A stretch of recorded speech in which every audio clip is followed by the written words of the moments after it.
Something a bit different today. We're going to look at the plastic Wirbelwind and Ostwind kits from Battlefront. These Armoured AA vehicles were designed to provide fast response anti-aircraft support to German formations.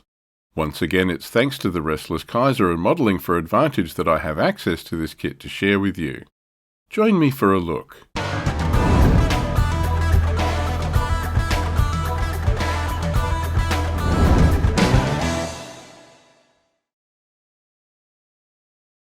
This is the Bagration German Armoured AA Tank Platoon box set for Flames of War.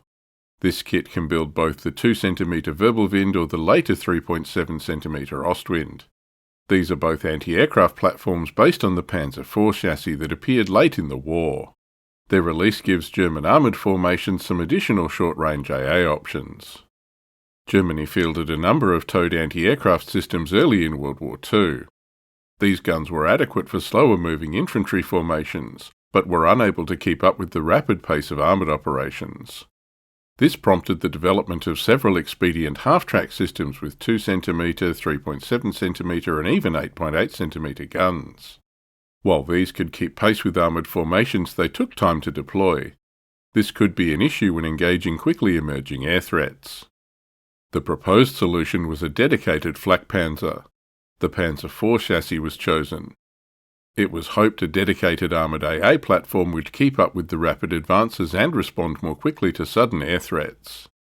The first stopgap attempt was the SDKFZ161-3, which mounted a 3.7cm Flak 43 gun on an open firing platform. The platform wings folded up for transport, giving the vehicle a slab-sided appearance. This earned it the nickname Mobilwagen or moving van. These stowed platforms meant the vehicle still needed some preparation before it could engage targets. Despite being a stopgap, 240 Mobilwagens were built, entering service in April 1944. A more sophisticated design was the SDKFZ161-4 Wirbelwind or Whirlwind. It featured an open-top turret mounting quad 2cm Flak 38 guns. This solved many of the problems, providing protection for the crew as well as being able to engage targets from the march. Between 80 and 100 Wirbelwinds were built, many converted from damaged gun tanks. While it was effective, it had a relatively short range and the 2cm gun needed to score multiple hits to shoot down an aircraft. The Ostwind design used a single fast-firing 3.7cm Flak 43 and a new turret.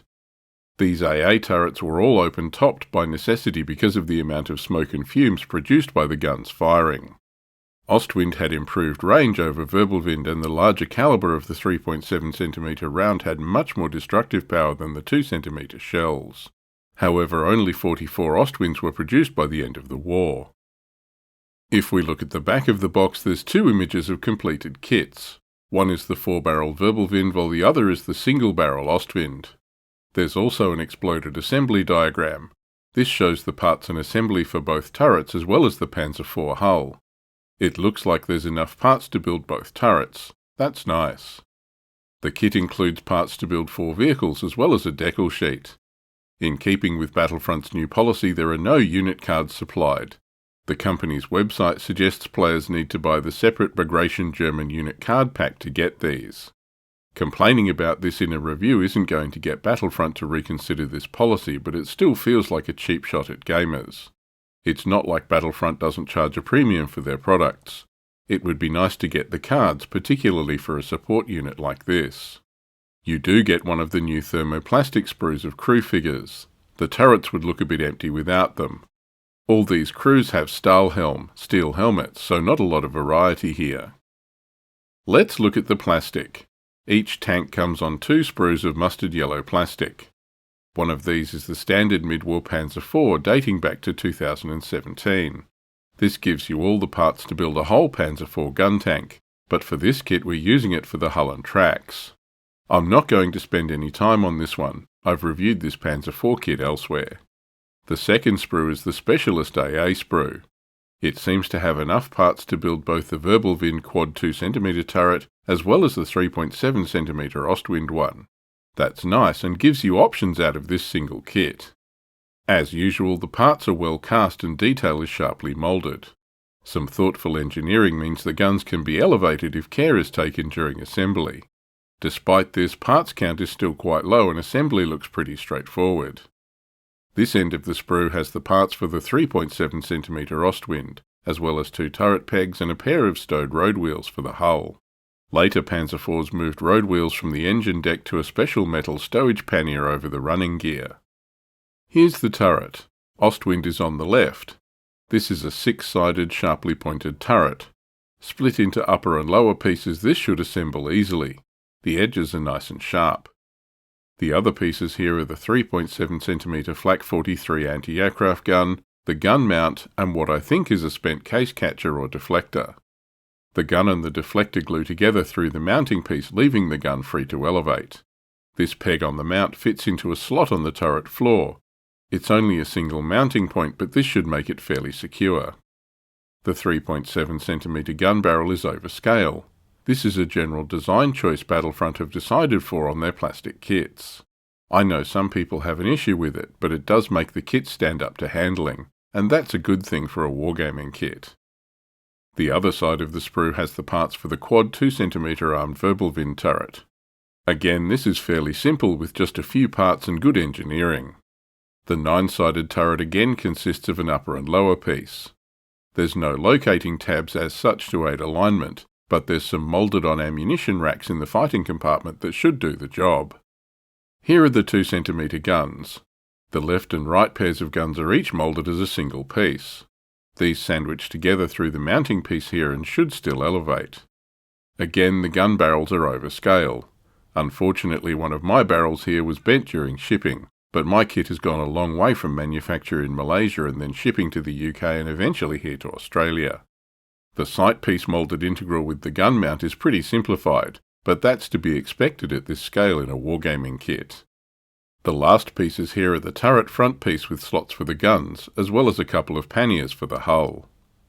So that's the parts for Battlefront's plastic Wirbelwind and Ostwind AA tanks. Certainly they're up to the company's usual standard for plastic kits. There's enough detail to make good, robust wargaming kits for the table. Parts are crisp and well engineered with a low parts count to get them built quickly. Having enough parts to build both AA turrets is nice. You can paint them up and do swaps with the supplied hulls to field whatever variant you need at the time. Some people might dislike the thick barrels, but that makes them durable. They are wargaming pieces, not display models. I personally think the crew figures are the main drawback here. The thermoplastic figures included here are pretty uninspiring. Let's look at how they'll go on the table. I'm going to look at the Wirbelwind. Here's the unit card for the Wirbelwind AA Tank Platoon. It's a tank unit with the Stormtrooper's special rule. This rule applies to many German units and allows it to attempt a second movement order in a turn if it succeeds in its first. The unit's motivation is confident with a 4+, but these are Germans fighting on the defensive, so the Third Reich rule gives them a last stand of 3+. They're likely to fight on. However, AA tanks aren't built for close combat, so their counterattack is a 6. They're likely to break off if assaulted. Skill is a veteran 3+. These are seasoned troops, but their assault is a 5+. They're just not built for close combat, particularly in an open-topped vehicle. They are careful, hit on a 4+. That's pretty standard for Germans. Front armour is 3, side and rear is 2, and top is 0. Despite being based on the Panzer IV chassis, the turret is open-topped and not well armoured. That affects the protection. Tactical move is 10 inches or 25 centimetres. Dash speeds start at 12 inches in terrain up to 20 inches on a road. Not speed demons, but not too slow and lumbering either. Cross is a 3+. The only gun stat line is the Wirbelwind quad 2cm guns. These have a 20-inch or 50cm range. That's pretty short, so you'll need to keep your AA close to the units that they're trying to defend. Rate of fire is 3 halted and 2 when on the move. Anti-tank is 7, so these would also be good against light vehicles, but they have a 4+ firepower for the 2cm shells. The guns get the dedicated AA rule, which means they can engage aircraft using their full rate of fire. German players only get a few options for fielding AA tanks. They aren't available to the Germans as divisional or formation support. Instead, they're organic AA options within most Bagration tank companies and the Panzer 470 company. These units get the choice of a few AA options, including the Wirbelwind and half-track quad AA, as well as the Wirbelwind and Ostwind. Grenadier formations are limited to mostly half-tracked AA. This makes sense as these units don't move fast enough to need the speed of an AA tank. So that's the Armoured AA Tank Platoon box set for Flames of War. These are fun options to have in plastic, even if they're only limited to lists that can field them. It's up to Battlefront's usual standard with some nice engineering. Parts count is low, it should build up fairly quickly.